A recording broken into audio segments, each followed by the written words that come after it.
जय माता दी। राधे राधे। आइए जानते हैं नवरात्रि के तीसरे दिन दुर्गा सप्तशती का तीसरा एवं चौथा अध्याय। महर्षि मेधा ने कहा, महिषासुर की सेना नष्ट होती देखकर उस सेना का सेनापति चिछुर क्रोध में भर देवी के साथ युद्ध करने के लिए आगे बढ़ा। वह देवी पर इस प्रकार बाणों की वर्षा करने लगा मानो सुमेरु पर्वत पानी की धार बरसा रहा हो। इस प्रकार देवी ने अपने बाणों से उसके बाणों को काट डाला तथा उसके घोड़े व सारथी को मार दिया।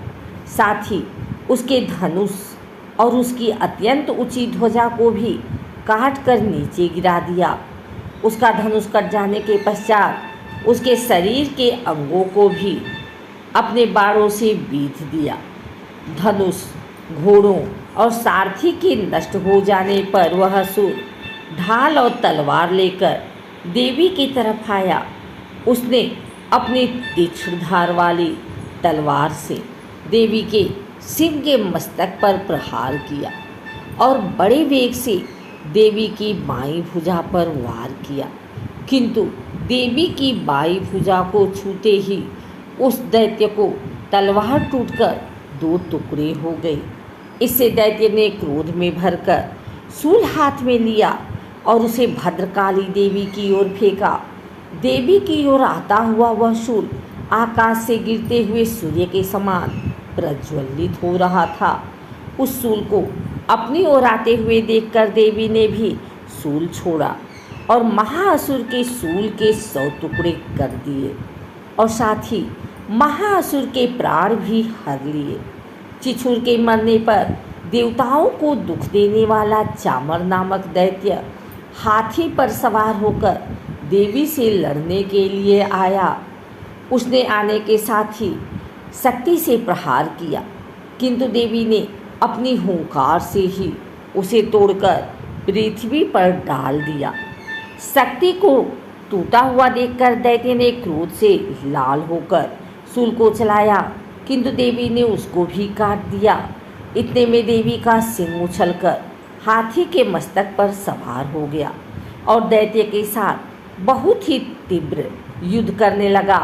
फिर वह दोनों लड़ते हुए हाथी पर से पृथ्वी पर आ गिरे और दोनों बड़े क्रोध से लड़ने लगे। फिर सिंह बड़े जोर से आकाश की ओर उछला और जब पृथ्वी की ओर आया तो अपने पंजे से चामर का सिर धड़ से अलग कर दिया। क्रोध से भरी हुई देवी ने शिला और वृक्षादि की चोटों से उदंग को भी मार दिया। कराल को दांतों, मुक्कों और थप्पड़ों से चूर कर डाला। क्रुद्ध हुई देवी ने गदा के प्रहार से उद्धत दैत्य को मार गिराया। भिंडीपाल से वाष्पकल को, बाणों से ताम्र तथा अंधक को मौत के घाट उतार दिया। तीनों नेत्रों वाली परमेश्वरी ने त्रिशूल से उग्रास्य, उग्रवीर्य और महाहनु नामक राक्षसों को मार गिराया। उसने अपनी तलवार से बिडाल नामक दैत्य का सिर काट डाला तथा अपने बाणों से दुर्धर और दुर्मुख राक्षसों को यमलोक पहुंचा दिया। इस प्रकार जब महिषासुर ने देखा कि देवी ने मेरी सेना को नष्ट कर दिया है, तो वह भैंसे का रूप धारण कर देवी के गढ़ों को दुख देने लगा।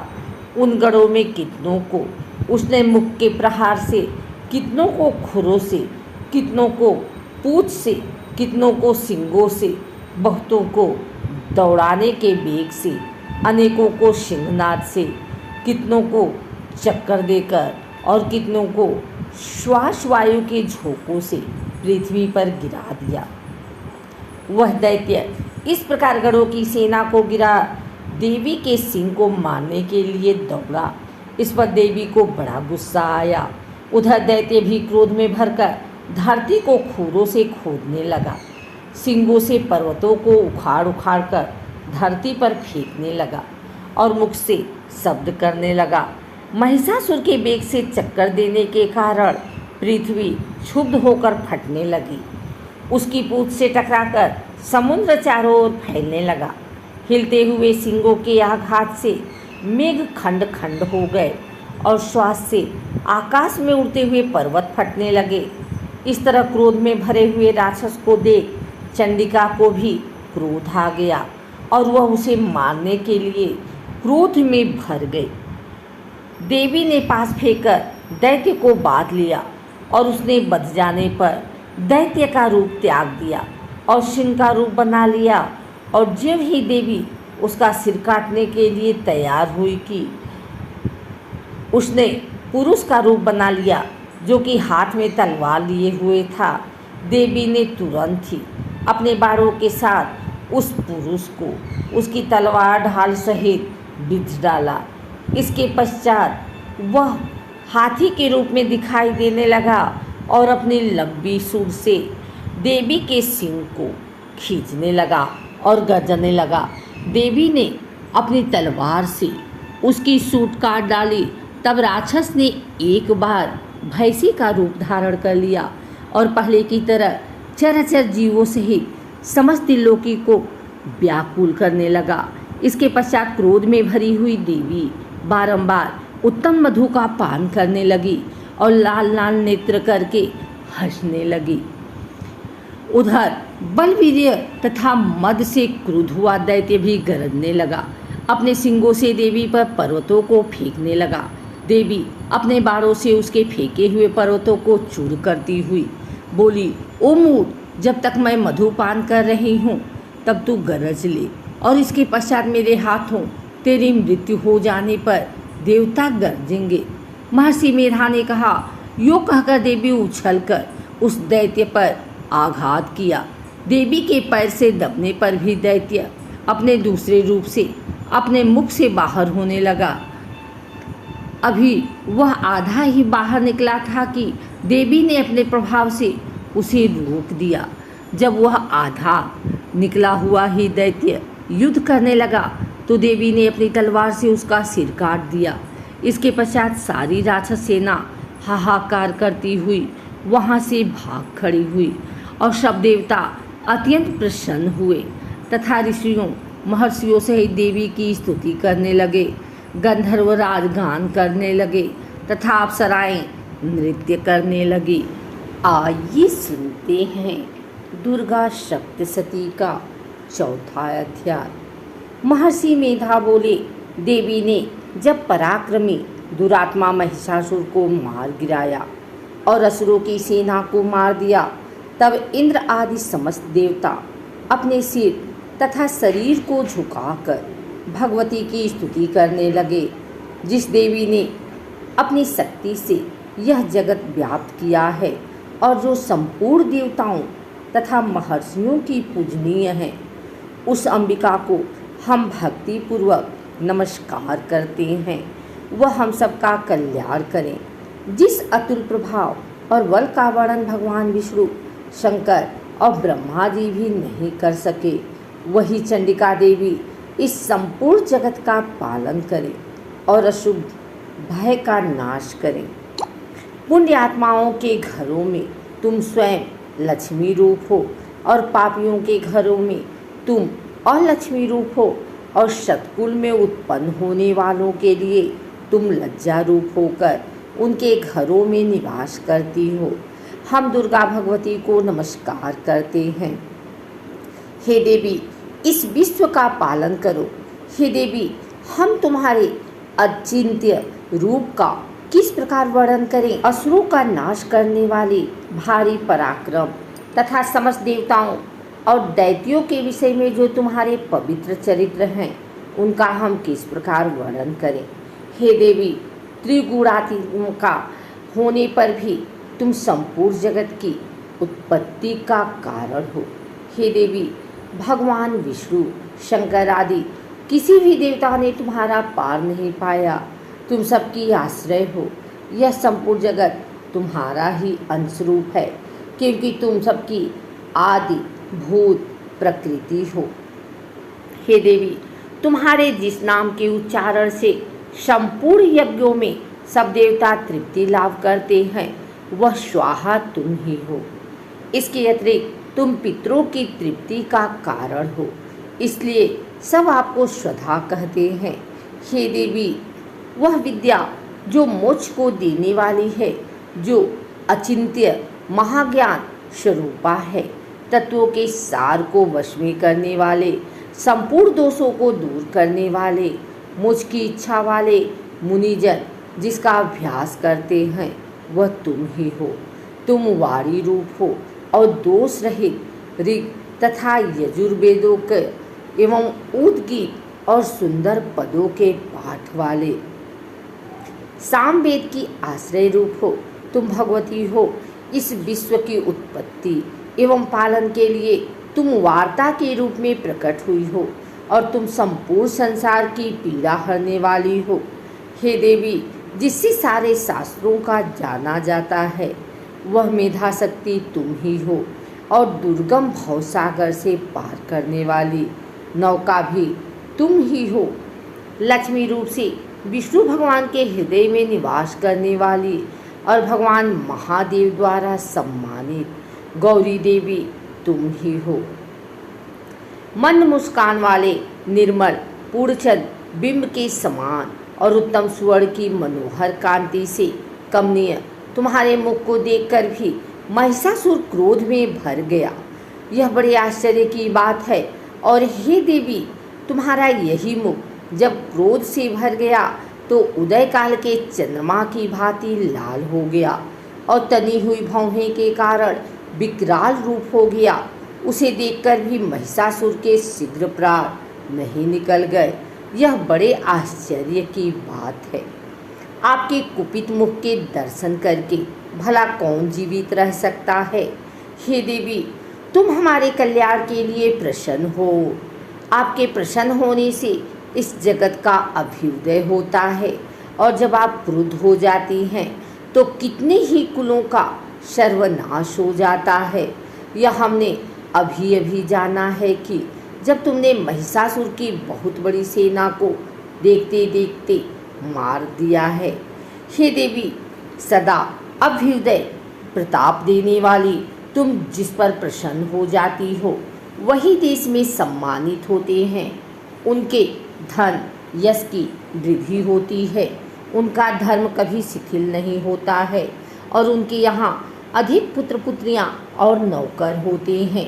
देवी, तुम्हारी कृपा से ही धर्मात्मा पुरुष प्रतिदिन श्रद्धापूर्वक यज्ञ करता है और धर्मानुकूल आचरण करता है और उसके प्रभाव से स्वर्गलोक में जाता है, क्योंकि तुम तीनों लोकों में मनोवांछित फल देने वाली हो।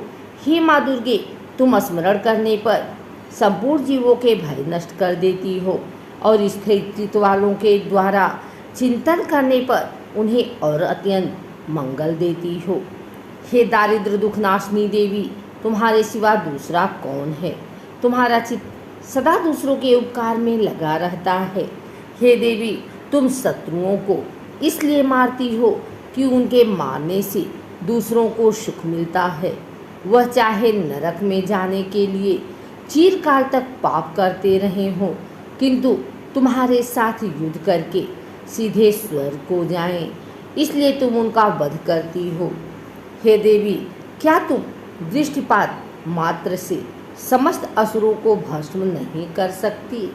अवश्य ही कर सकती हो, किंतु तुम्हारा शत्रुओं को शास्त्रों के द्वारा मारना इसलिए है कि शस्त्रों के द्वारा मारकर वे स्वर्ग को जावें। इस तरह से ही हे देवी, उन शत्रुओं के प्रति भी तुम्हारा विचार उत्तम है। हे देवी, तुम्हारे उग्र खड़ग की चमक से और त्रिशूल की नोक की कांति की किरणों से असुरों की आंखें फूट नहीं गई। उसका कारण यह था कि वे किरणों से शोभायमान तुम्हारे चंद्रमा के समान आनंद प्रदान करने वाले सुंदर मुख को देख रहे थे। हे देवी, तुम्हारा सिर बुरे वृतांत को दूर करने वाला है और सबसे अधिक तुम्हारा रूप है, जो न तो कभी चिंतन में आ सकता है और न जिसकी दूसरों से कभी तुलना ही हो सकती है। तुम्हारा बल व पराक्रम शत्रुओं का नाश करने वाला है। इस तरह तुमने शत्रुओं पर भी दया प्रकट की है। हे देवी, तुम्हारे बल की किसके साथ बराबरी की जा सकती है तथा शत्रुओं की भय देने वाला इतना सुंदर रूप भी और किसका है। हृदय में कृपा और युद्ध में निष्ठुरता, यह दोनों बातें तीनों लोक में केवल तुम्ही में देखने में आई हैं। हे माता, युद्ध भूमि में शत्रुओं को मारकर तुमने उन्हें स्वर्गलोक में पहुंचाया है। इस तरह तीनों लोकों को तुमने रक्षा की है तथा उन उन्मत्त असुरों से जो हमें भय था उसको भी तुमने दूर किया है। तुमको हमारा नमस्कार है। हे देवी, तुम शूल तथा खड़ग से हमारी रक्षा करो तथा घंटे की ध्वनि और धनुष की टंकार से हमारी रक्षा करो। हे चंडिके, आप अपने शूल को घुमाकर पूर्व, पश्चिम, उत्तर तथा दक्षिण दिशा में हमारी रक्षा करो। तीनों लोकों में जो तुम्हारे सौम्य रूप हैं तथा घोर रूप हैं, उनसे हमारी रक्षा करो तथा इस पृथ्वी की रक्षा करो। हे अंबिके, आपके कर पल्लवों में जो खड़ग, शूल और गदा आदि शस्त्र शोभा पा रहे हैं, उनसे हमारी रक्षा करो। महर्षि बोले कि इस प्रकार जब सब देवताओं ने जगत माता भगवती की स्तुति की और नंदवन में पुष्पों तथा गंध अनुलेपों द्वारा उनका पूजन किया और फिर सबने मिलकर जब सुगंधित दिव्य धूपों द्वारा उनको सुगंधित निवेदन की, तब देवी ने प्रसन्न होकर कहा, हे देवताओं, तुम सब मुझसे मनवांछित वर मांगो। देवता बोले, हे भगवती, तुमने हमारा सब कुछ कार्य कर दिया। अब हमारे लिए कुछ भी मांगना बाकी नहीं रहा, क्योंकि तुमने हमारे शत्रु महिषासुर को मार डाला है। हे महेश्वरी, तुम इस बार भी यदि हमें कोई वर देना चाहती है तो बस इतना वर दो कि जब जब हम आपका स्मरण करें तब तब आप हमारी विपत्तियों को हरण करने के लिए हमें दर्शन दिया करें। हे अंबिके, जो कोई भी तुम्हारी स्तुति करे तुम उनको वित्त, समृद्धि और वैभव देने के साथ ही उनके धन और स्त्री आदि संपत्ति बढ़ावें और सदा हम पर प्रसन्न हो। महर्षि बोले, हे राजन, देवताओं ने जब जगत के लिए तथा अपने लिए इस प्रकार प्रश्न किया तो बस तथास्तु कहकर देवी अंतर ध्यान हो गई। भूप, जिस प्रकार तीनों लोकों का हित चाहने वाले यह भगवती देवताओं के शरीर से उत्पन्न हुई थी, वह सारा वृतांत मैंने तुझसे कह दिया है। और इसके पश्चात दुष्ट असुरों तथा शुम्भ निशुम्भ का वध करने, अब सब लोगों की रक्षा करने के लिए जिस प्रकार गौरी देवी के शरीर से उत्पन्न हुई थी, वह सारा वृतांत मैं यथापूर्वक वर्णन करता हूँ।